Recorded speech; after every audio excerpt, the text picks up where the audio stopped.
दांत वाली बहू। रंजना कभी ब्रश नहीं करती थी। उसे कितनी बार उसके माँ बाप ने डांटा, लेकिन उसका कोई असर उस पर होता ही नहीं था, जिस कारण से उसके दांत पीले पीले हो जाते हैं। शादी के बाद। अरे बहू, वैसे तो तुझ में कोई कमी नहीं है, पर तेरे दांत इतने पीले कैसे हैं बेटा? कैसे मतलब? कोई सर्जरी थोड़ी ना कराई है। वो तो क्या नाम, मैं ब्रश नहीं करती थी तो पीले हो गए। अब क्या करूं? आप कहें तो लाल करवा लूं या फिर काले? यार ये क्या है, क्यों माँ से लड़ रही हो? लड़ रही हूँ? अरे मैं लड़ रही हूँ या ये बोल रही है कि दांत पीले हैं, पीले। अरे तपस्या थोड़ी ना की है इन्हें पीले करने के लिए। बकायदा ब्रश नहीं किया है 20 साल तक, तब जाकर। छी, कैसी बात कर रही हो? ये उस वक्त तो पीले नहीं थे जब हम लोग तुम्हें देखने आए थे। अरे तब साफ करवा लिया होगा डेंटिस्ट के पास जाकर। अब देखो कैसे पीले पीले लग रहे हैं। रंजना सास की तरफ गुस्से से देखती है। फिर शुरू हो गई पीले पीले पीले। अरे पीले तो तब भी थे जब मेरे हाथ का रसगुल्ला उड़ा उड़ा कर खा रही थी और बोल रही थी, लड़की नहीं गुणों का खजाना दे रहे भाई साहब आप। खैर, अब वो लोग करते भी तो क्या करते, पीले दांत वाली बहू पल्ले पड़ी थी तो झेलना तो था ही। एक दिन कीर्तन में रंजना गाना गा रही थी। अरे कमला बहन, माँ का द्वार है, यहाँ तो सब शुद्ध होकर आते हैं, फिर अपनी बहू को ब्रश भी नहीं करवाती तुम। दूर से पीले पीले दांत भक्ति में बाधा उत्पन्न कर रहे हैं। अरे कोई 2 साल के बच्चे थोड़ी ना लेकर आई हूँ मैं बहू बनाकर। अच्छी खासी लड़की है, अरे कैसे करवाऊं ब्रश? ये तो उसे खुद करना चाहिए ना। अब माँ बाप तो इसके जैसे तैसे निपटा दिए, ये नहीं सोचा कि सास कैसे संभालेगी। सास बहू को लेकर घर आ जाती है, लेकिन सोच लेती है कि अब इसे लेकर कहीं नहीं जाएगी। अगले रोज बहू कहती है, अरे क्या हो गया, मंदिर नहीं जाना क्या? कीर्तन का वक्त हो रहा है।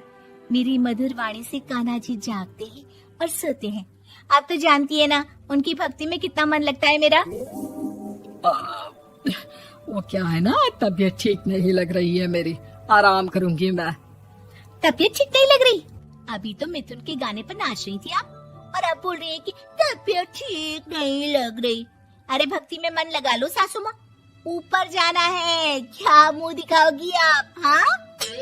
सास को बहू की बात पर गुस्सा आ जाता है। मैं क्या मुंह दिखाऊंगी, इसकी चिंता तो ना कर, समझी? अपने मुंह की चिंता कर, जो ये पीले पीले दांत लेकर हर जगह पहुंच जाती है। पता है लोग कितना मजाक बनाते हैं। ना जी ना, मैं नहीं जाना कहीं तेरे साथ। तो ये बात है। कोई ना, मत जाओ, मैं अपने कमरे में ही बैठकर भक्ति कर लूंगी। ऊपर वाला दांत थोड़ी ना देखता है, मन देखता है, भावना देखता है। और अरे बस बस, तू सब कुछ दिखा, बस ये सफेद चमकदार दांत ना दिखाना किसी को, है? जा यहाँ से। बहू को सास की बात का कोई फर्क नहीं पड़ता, वो तो जैसी थी वैसी ही रह जाती है। सुबह नहाकर किचन में खाना बनाना, फिर खाना खाना, कीर्तन भजन करना और सो जाना। एक दिन, माँ जी मैं सहेली के घर जा रही हूँ, शाम को लेट आऊंगी। हाँ हाँ तो जाना, मैंने कौन सा तेरी आरती करनी है घर पर बैठकर।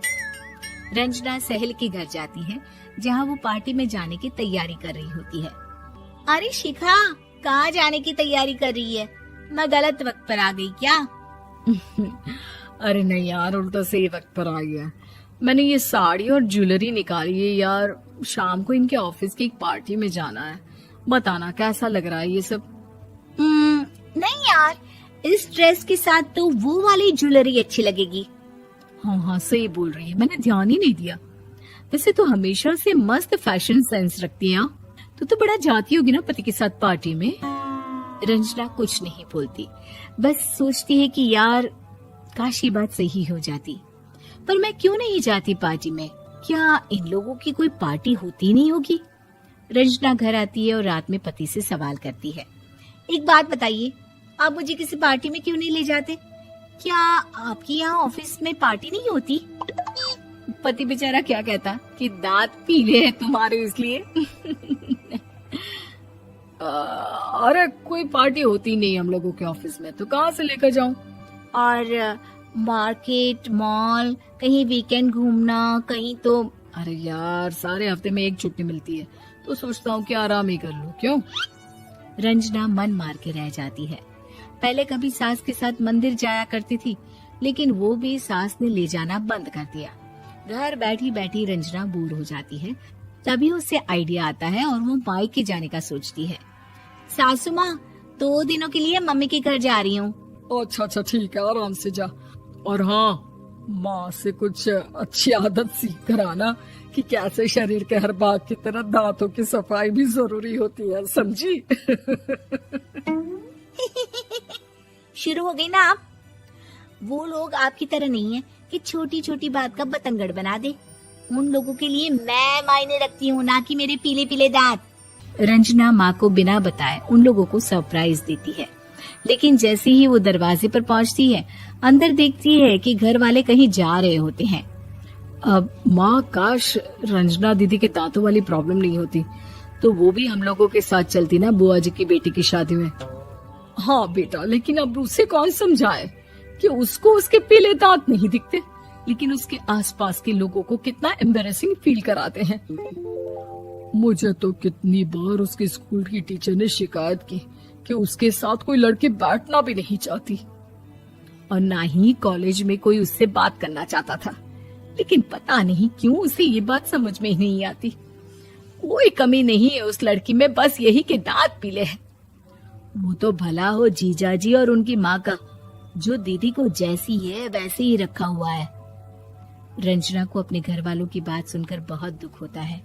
वो सोचती है कि वो क्या करे, लेकिन फिर वो सीधा डेंटिस्ट के पास जाती है, अपने दांत चमकाती है और कसम खाती है कि वो रोज ब्रश करेगी। अरे क्या हो गया? तुम तो 2 दिनों के लिए गई थी ना? पर कोई ना, अच्छा है, चलो आ गई तो। रंजना सास के सामने आकर खड़ी हो जाती है और पूरी स्माइल करती है, उसके चमकदार दांतों को दिखाती हुई। हैं? चले मंदिर? माँ, मुझे माफ कर दीजिए, मैंने आप लोगों को बहुत एम्बैरेसिंग फील करवाया। मैं आज से रोज ब्रश करूंगी।